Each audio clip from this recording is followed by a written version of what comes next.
Recently एक tragic और rare incident ने पूरे साउथ एशिया को शॉक कर दिया है।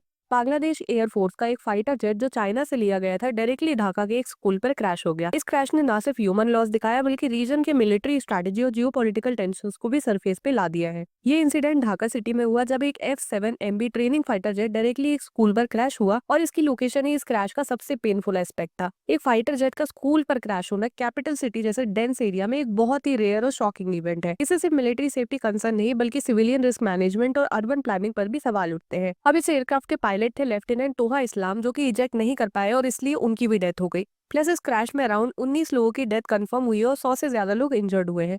अब ये F-7MB एक चाइनीज ओरिजिन फाइटर एयरक्राफ्ट है जो कि अपग्रेडेड वर्जन है ऑफ सोवियत मिग-21। चाइना ने इसे 1960s में बनाया था और बांग्लादेश ने इसे ट्रेनिंग एयरक्राफ्ट के रूप में 1989-1990 के बीच में परचेज किया था। ऑल्सो बांग्लादेश ने टोटल अराउंड 36 F-7MB एयरक्राफ्ट खरीदे थे, primarily for pilot training and light combat. लेकिन इसकी सबसे बड़ी प्रॉब्लम है आउटडेटेड डिजाइन, वीक एवियोनिक्स और लो सेफ्टी फीचर्स। और ये पहली बार नहीं है जब ऐसा क्रैश हुआ है, बिकॉज पहले भी जिम्बाब्वे, म्यांमार और बांग्लादेश में F-7 क्रैश हो चुके हैं। इवन चाइना ने F-7 या उसके वेरिएंट 17 प्लस कंट्रीज को एक्सपोर्ट भी किए हैं, जो कि मेनली डेवलपिंग या लो बजट मिलिट्रीज होते हैं जो अफोर्डेबल अल्टरनेटिव्स ढूंढते हैं, including Zimbabwe, Myanmar, Nigeria, Egypt, Sri Lanka, Iran, Pakistan, north Korea, Namibia, Tanzania, Bangladesh and many more.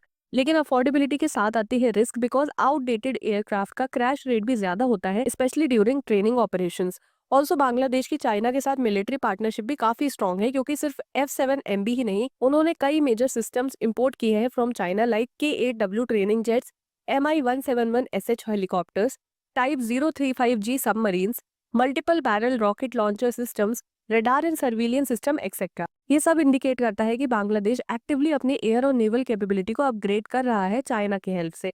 लेकिन अब सवाल उठता है कि क्या ये सिर्फ मॉडर्नाइजेशन है या इसके पीछे स्ट्रैटेजिक इंटेंशंस भी है। Because recent military upgrade, J-10C jet purchase plans और असर्टिव डिफेंस पोस्चर ये सजेस्ट करते हैं कि बांग्लादेश अपनी रीजनल पावर प्रोजेक्शन को स्ट्रेंथन कर रहा है। शायद इसलिए क्योंकि इंडिया बांग्लादेश के बीच की 1996 की गैंगेस वाटर शेयरिंग ट्रीटी अब रिव्यू के स्टेज पर है और बांग्लादेश को कंसर्न है कि उनका वाटर शेयरिंग कम हो सकता है। एंड इवन कुछ बांग्लादेशी मिलिट्री ऑफिशियल ने एंटी इंडिया रिटोरिक भी दिए हैं रिसेंट मंथ्स में। ये सब मिलकर रीजनल सिक्योरिटी डायनेमिक्स को और कॉम्प्लेक्स बनाते हैं और इसलिए इंडिया के लिए ये जरूरी है कि बांग्लादेश के मिलिट्री डेवलपमेंट और डिप्लोमेटिक सिग्नलिंग को क्लोजली मॉनिटर किया जाए।